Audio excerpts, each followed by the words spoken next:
Walang teritoryo na dapat ibigay. Walang sovereign rights na dapat isurrender. Pero gamitin mo yung mga nakakaintindi sa pag-iisip ng mga Tsino para magkaroon po ng mapayapang solusyon dito sa hidwaan na ito. Yun po aking pakiusap. Economic zone. Yan po ay subject only to sovereign rights. Alam mo, meron talagang pagkakamali dun sa 1987 Constitution kasi sabi, the territory of the Philippines shall comprise, including lahat ng zones ng UNCLOS. Kaya nga yung desisyon ng Korte Suprema sa joint exploration na yung batas natin ay dapat umiral sa exclusive economic zone ay mali. Dahil hindi po talaga sakop ng soberenya ang exclusive economic zone. Yan ay sovereign rights lamang. Kahit balibalik ta rin yun po, yan talaga ang status ng batas. Ayaw at gusto natin. So, sabihin natin, 100 ships invade Ayungin. Is that an armed attack? Eh, ang sabi po, into the territory of another state. Eh, hindi nga territory exclusive economic zone. Yeah. So, miski magkaroon ng 100 ships dyan, na linusob, na armado lahat, hindi po teritoryo exclusive economic zone. Yan po ay subject only to sovereign rights. So even that, hindi po dahilan para magputukan at wala pong self-defense. Ngayon, ang question, itong sinasabi ng Presidente, may kakayahan ba tayo mag-self-defense? Wala. Siyempre, yung mga amboys natin, nandyan si Uncle Sam. Eh bakit? Nasaan ba si Uncle Sam ngayon? Busy sa Ukraine, busy sa Middle East. Pinadala niya yung 2 aircraft carrier niya doon sa Middle East. At kapag lumawak ang gulo sa Israel, pati sundalo niya, padadala niya doon sa Israel. Humingi ng special budget si President Biden para protektahan ang demokrasya. O ano, para sa hiningi niyang budget? Para sa Ukraine, para sa Israel. Walang budget para sa South China Sea at sa West Philippine Sea. O, ano ngayon sasaklolo si Uncle Sam? Ano, ang gusto niyo, lalangoy tayo sa Ayungin. Lalangoy tayo lahat at magpapakamatay para sa Shoal? Hindi po. Talagang dapat daanin niya sa diplomasya. Ngayon, sino makikidiplomasya? Ay, Harry Monwa, wag naman si Teddy Boy Locsin. Dahil magmumura na naman yan, mumurahin niya, tatawagin niyang inchikan Chino.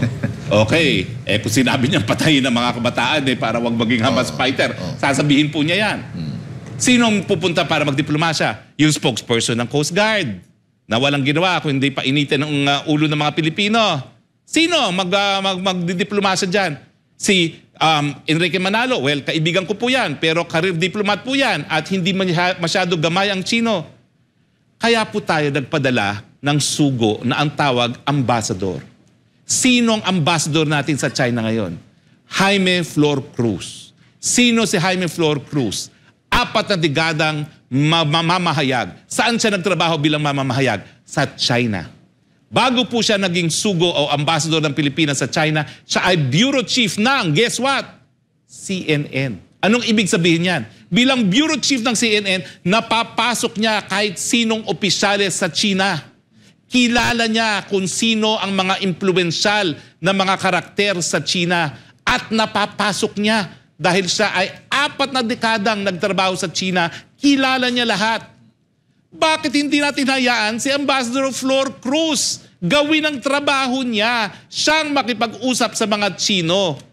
Sa katotohanan po, nung panahon, without divulging confidentialities, kasi I'm still subject to executive privilege, nung panahon ni Presidente Duterte, ang pagkakaiba, yung dating ambahador natin na namatay ay kasama ni Ambassador Flor Cruz na bihasa din, na mamahayag, na 4 na dekada rin na nagtrabaho sa China. Anong pagkakaiba? Pinakinggan ni Presidente Duterte ang kanyang sugo sa China. Hinayaan niyang gawin ang trabaho ng kanyang sugo sa China ang dapat gawin. Anong resulta? Gaya ng sinabi ni dating Presidente Duterte, magamat merong konting mga gusot nung panahon niya, hindi ganitong kalala. Bago po ako magsalita bilang tagapagsalita ni Presidente Duterte, tatawagan ko muna yung si Ambassador. Aaminin ko po, lahat ng babasahin ko tungkol sa relasyong Pilipinas at China, humihingi ako ng tulong sa kanya nang hindi ako magkamali. Yan po talaga ang trabaho ng sugo at ng ambassador. Kaya naman tayo kumuha ng ngayon bihasa. Bakit? Kilala nilang personalidad, kilala nila kung paano mag-isip ang mga Chino dahil 40 anyos na silang nakatira sa China. bilang mamamahayag. Diba? Sino yung dating ambassador natin? Si Chito Santa. Chito Santa Romana. Naku po. Naku, ito sa telepono ko, ang laman nito, Viber, WeChat, Chito Santa Romana. Dahil kapag merong issue, Chito Santa Romana ang tawag. Eh di ba yun ang trabaho nila? Bakit hindi natin gawin? Pahayaan silang gawin ang trabaho. Eh ano ngayon ang papel ngayon ni Ambassador Flor Cruz? Palamuti. Pag may issue, nagkakaroon ng command conference, nasaan si Ambassador Flor Cruz? PBBM, I love you. You disarmed me. I would have wanted to hate you. Pero nakilala kita, nakita ko, mabuti kang tao. Naging fan mo ako. Pero please, sa mga bagay-bagay na sensitibo, hindi tayo bihasa sa lahat ng bagay. Lalo na sa relasyon sa mga dayuhan na iba ang kultura, ibang paningin. Tinalaga mo namang tusugo si Ambassador Flor Cruz. Bakit hindi mo gamitin sa diplomasya si Ambassador Flor Cruz dahil bihasa niya ang pag-iisip ng mga Chino? I love you, PBBM. Do what is right. Make your ambassador do his job. Yung mga miron dyan, wag mong pakinggan yan. Wala naman silang alam sa Chino. Ako may konting alam. Bakit? Iyan ang aking tinutukan ako'y undergrad. Nagpunta ako sa University of Michigan dahil lahat ng mga sugo na nagbukas ng relasyon sa panig ng Amerika at Chino, lahat sila nasa University of Michigan noon. Pinili ko talaga yon dahil gusto ko talagang matuto tungkol sa Chino. At nung ako'y nasa UP pa, dahil ako'y nagtatlong semestre sa UP bago magpunta ng Amerika, ang paborito ko, yun nga, Chinese Studies, Asian Studies, focus on China. Si Professor Casambre pa, ang aking teacher noon. Talaga nabighani ako na napakatandang sibilisasyon, kapitbahay natin, napakatindi ng pagkakaibigan natin sa mulat-mula. Hayaan natin yung mga bihasa sa kultura at pag-iisip ng Chino ang siyang gumawa ng diplomasya. At I guarantee you, gaya ng ginawa ni dating Presidente Duterte na pinakinggan si Chito Santa Romana, magiging smooth sailing ang relasyon ng Pilipinas at ng China.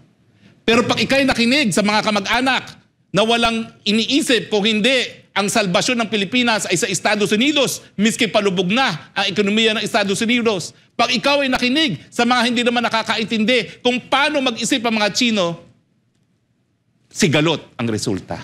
Hindi na naman tayo makikinabang sa kayamanan ng China. Isipin mo, PBBM, ang Vietnam nakikipag-away din sa teritoryo, pero napakalaking pamumuhunan ang binibigay ng China. Bakit? Kasi alam nila kung paano mag-isip ang mga Chino.